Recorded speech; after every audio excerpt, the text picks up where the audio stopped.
Welcome to the Dr. Vibe Show. And I'm your host and producer of the award-winning Dr. Vibe Show, Dr. Vibe. As always, I'd like to say you're blessed, highly favored, a magnet for miracles and a solution for someone's problem. And also, I'm a certified empowerment coach and president and CEO of Express Your Vibe Coaching Communications.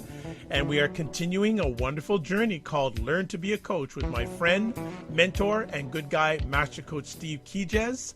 Steve is the co-founder of the CoachTrainingAcademy.com and has been coaching and training coaches for over 15 years.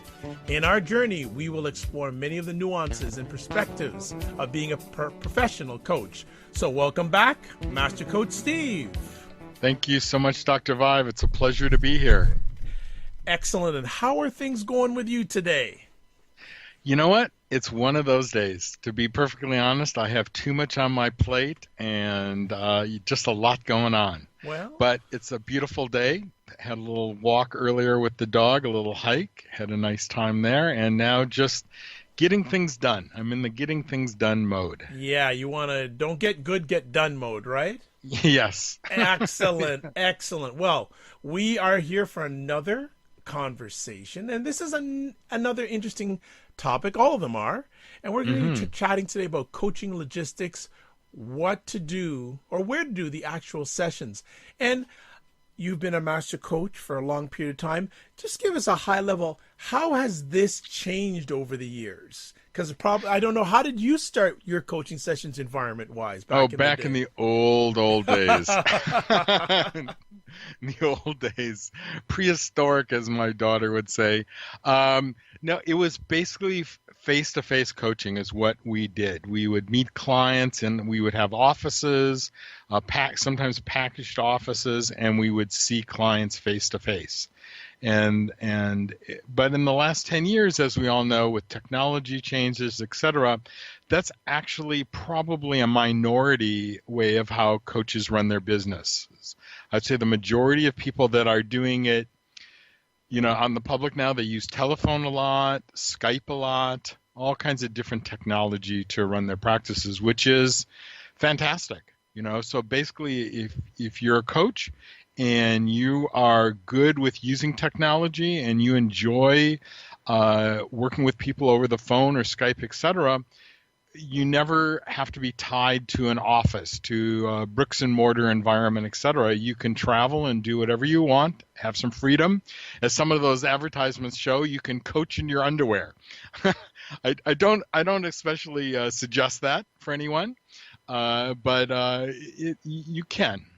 Well, let's jump right into it. You mentioned two of the platforms that one can use. So let's talk a little about coaching via telephone. Okay. I think first of all, to get an understanding, everyone needs to kind of do a check-in with themselves and decide, even though telephone and Skype seems very attractive, sometimes it can be a kind of a lonely way to coach because there's that one-off thing. There's this technology between people. And some people really like to have that environment where they get to meet clients, see them in person, etc., and it just works out better. So you have to check in with yourself. Now, telephone, I'm going to talk about telephone and Skype kind of interchangeably because they are really very similar. And just a couple things to think about if that's the way you want to coach. And the first thing is going to be just the logistics of doing it. Because even though we could conceivably do this from our home office or our bedroom or our living room or wherever we happen to be at a hotel, we have to be looking at the environment. Is there going to be noise in the background? Is there going to be kids screaming, dogs barking, all those kind of things? Because we need to be able to control the environment, be able to be focused on our clients, etc. There's actually, maybe you remember this, it was about 2 or 3 months ago, there was a funny video going around. It was a diplomat doing an interview on CNN. And he was talking, and he was in his office, we thought. He was in his office doing this high-level interview about, I can't remember what it was. And all of a sudden, you see the door opens, and a little tiny toddler runs into the room.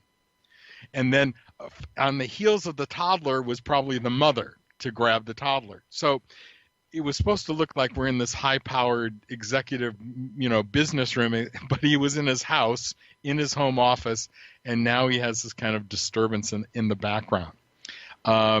It doesn't give the right air, the right kind of way that we want to project ourselves in a professional environment. So it's something to think about. Barking dogs is something to think about. I'm not going to say sirens because you can be in an office building and an ambulance can run by, but these are things to kind of be concerned about. Do you have a private space where you plan on doing these calls that for 90% assured that you won't be interrupted and you can continue the call without having your attention wander or have to go chase your dog out of the room or your child, et cetera, and things like that. But if you're prepared to do that, then telephone and Skype are a wonderful way to go. I would say 80% of my practice is like that. I will go and sometimes meet with clients, especially if they're corporate clients or people in government, things like that. I may go and have an in-person meeting with them. But then when we're going to do our week after week calls, then we'll go back to telephone, Skype, and it makes it an easier way to be working for them and for me. Not to have to have offices and leave and drive to an appointment and things like that. So it's fantastic. I just want to add to what Steve is sharing with our audience here, and there is a difference of doing coaching with telephone and Skype. Now, and I think I'll let Steve drill down a little bit more about this, but how important also is whoever the person you're coaching, what form are they using? Because a landline is much more reliable than a cell phone. Yes. So do you want to just expand? Because I'm sure you've had experiences using all these different things. Well, as we all know, when technology works, it's a miracle. It's so fantastic. I mean, I've had coaching sessions in Indonesia, all parts of China, everywhere. And then I've also had a conference with someone in Los Angeles. And if they're going by a cell tower or they're having interference, it's very difficult. So I would say, we want to do the best we can. When we interview our clients and they're coming in, we want to pay attention. If it's someone has a bad cell reception or bad internet from Skype, we need to keep that in mind and say, is this typical of your connection? Is there a way or a place in your house or in your office that you can go to that can be dependable? Because the thing that gets to be very difficult for us as coaches and for our clients too is that if every week there's another technical glitch. And if someone lives in a rural area, they're far away from a cell tower, they always have poor internet, then you're going to want to be proactive and look at what can we do? Because there's nothing worse than drop calls constantly, static, just problems all the time. It'll happen once in a while. There's no way that it's not, but we want to certainly mitigate those issues and be proactive around those.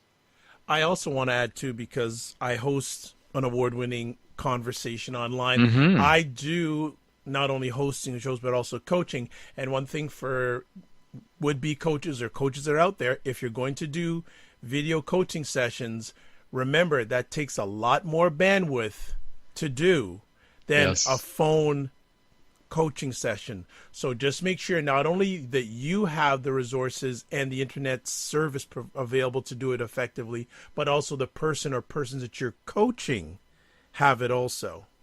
Yes, absolutely. And that's a great point.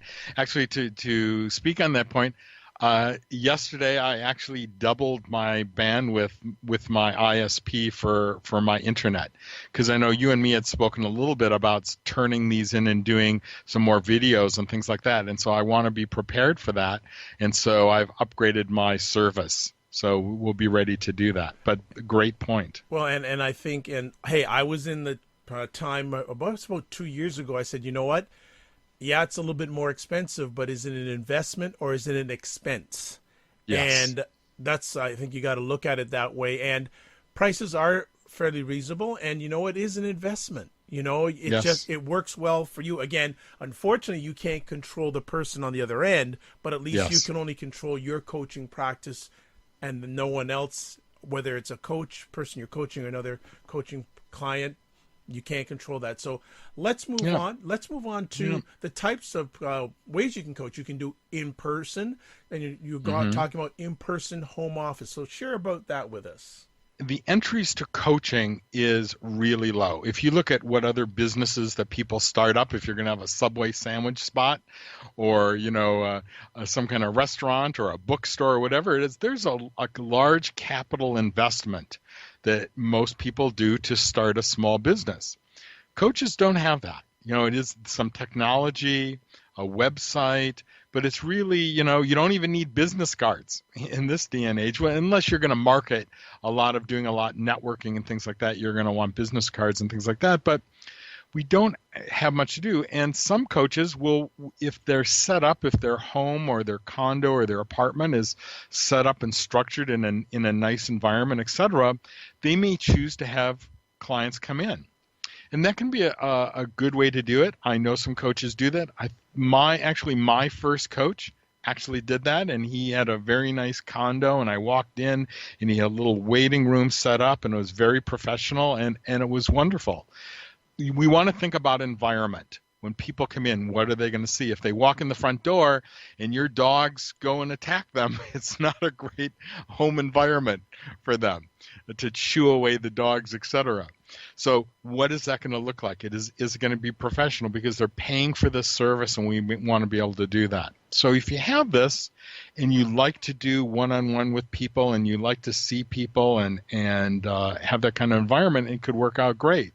Now, some of the things that we want to be concerned about when we're bringing someone into our environment, and I mentioned one, is just the logistics. How do they get greeted? Where do they wait? If you have another client before them, how are they going to be situated, et cetera, is things like insurance.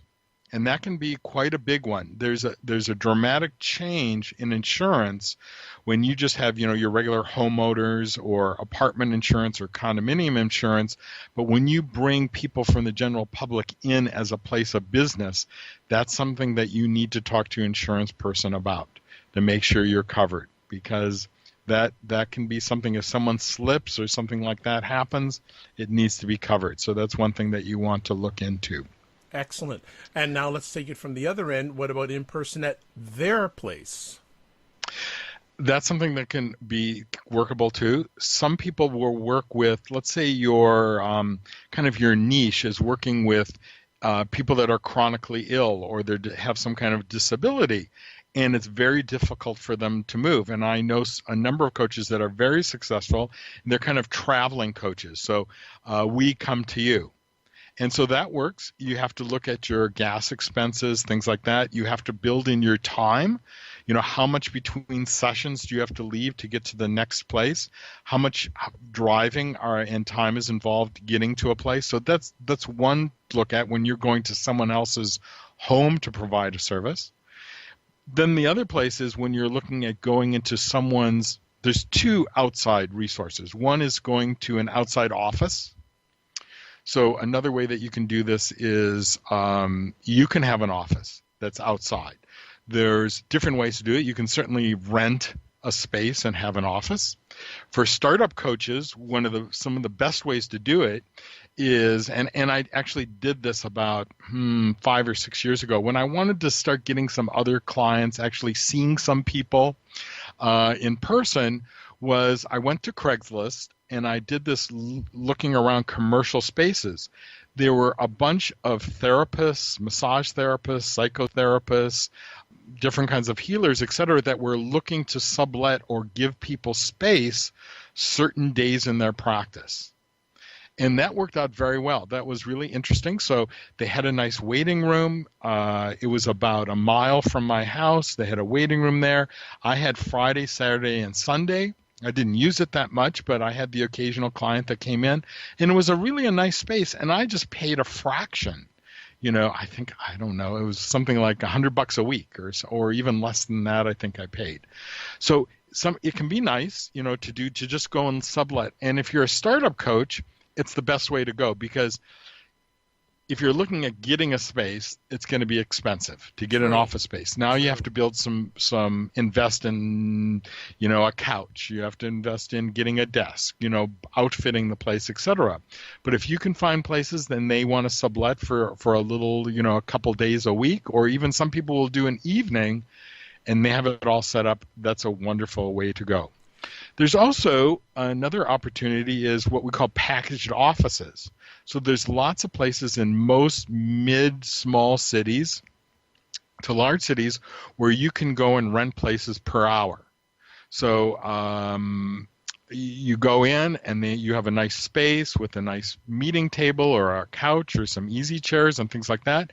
And when you book your client in, you book your space inside of this meeting office. And what they just have office after office next to each other, and they give you your space for your 1 hour place. Usually the fees go anywhere from $15 to $30 per hour, something like that. And you have to call in your city and find these different places. Sometimes they offer extra services. So sometimes they'll have a receptionist service. So they will take phone calls for you. They will book your appointments. They will provide extra value added to running your business. And that can be very, very helpful. So that's another opportunity that everyone has to, if they want to do more in-person coaching. The other place to do it is inside of the office business of where you're going to be coaching. So if you're do executive coaching, business coaching, you can actually go to their place of employment. Now, this has its actually own set of issues to think about. When you go to someone's place of employment, into their office, they have their distractions. What they do on a day-to-day basis is all sitting in front of them. So if they have their office set up where they sit behind their desk and you're in the outside, it really has this kind of odd space between the both of you. And, they have their distractions. Their computers might be in front of them. They can see their phone blinking on and off. They can see when they get a new email, etc. So there's distractions built in. And this is one of the things that, when we go in, we need to be able to keep and have our clients really focused. What I will suggest, if I go and I meet the client and I think that the space is not appropriate, I will see, is there any other place? Is there a meeting room, a boardroom, someplace that we can go to take you out of your environment? That part about taking someone out of their environment is so critical. Let's say your session's at 10 o'clock. You walk into this executive's office.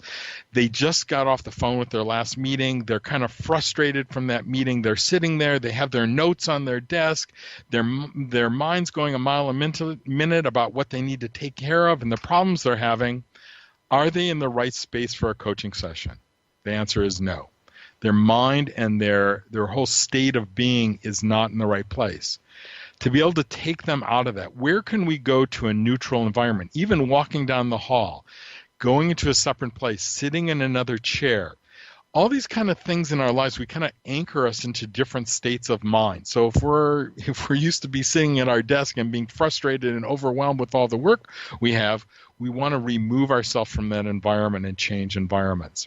And this is one of the things that we want to look at when we take clients on that are in their own business environment, their own structure. Is this a good place?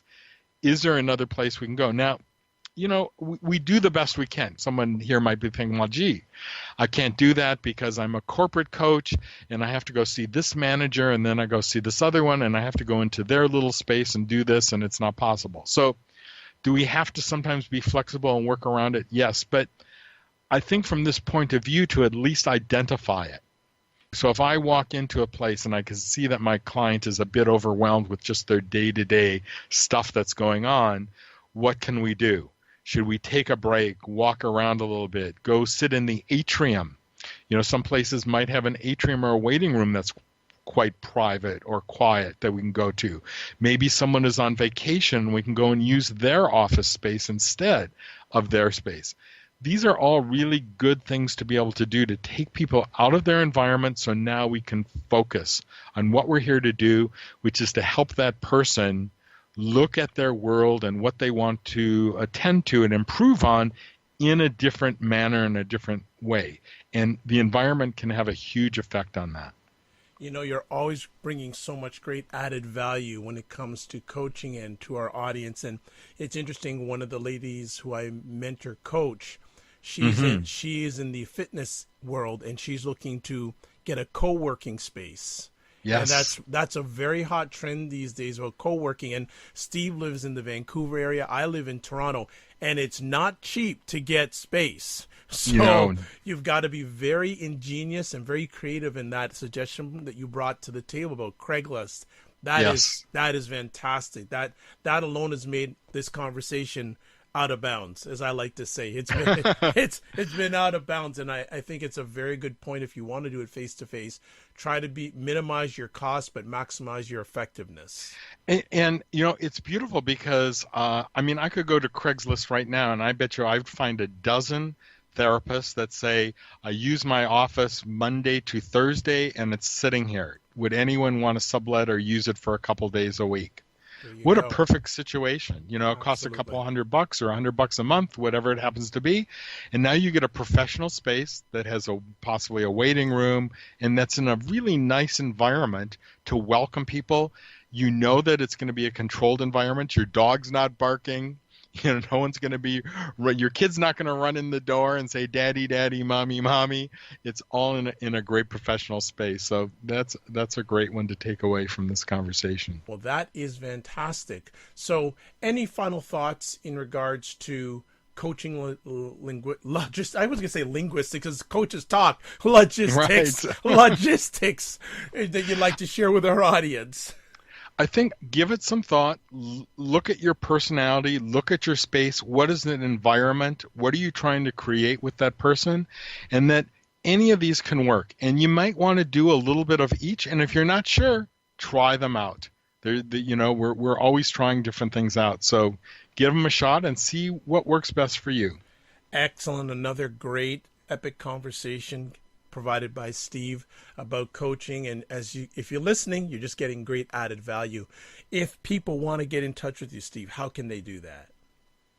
Probably the easiest way is to go to one of our websites. So the main one is thecoachtrainingacademy.com, and it is thecoachtrainingacademy.com, and you can read a little bit about me and my background, my business partners, the different classes and courses that we offer, how we support our students, even read a little bit about some of our graduates, etc. And then we have another website called Learn to Be a Coach, and that's basically just kind of a sign-up website right now where you can download some information and things like that.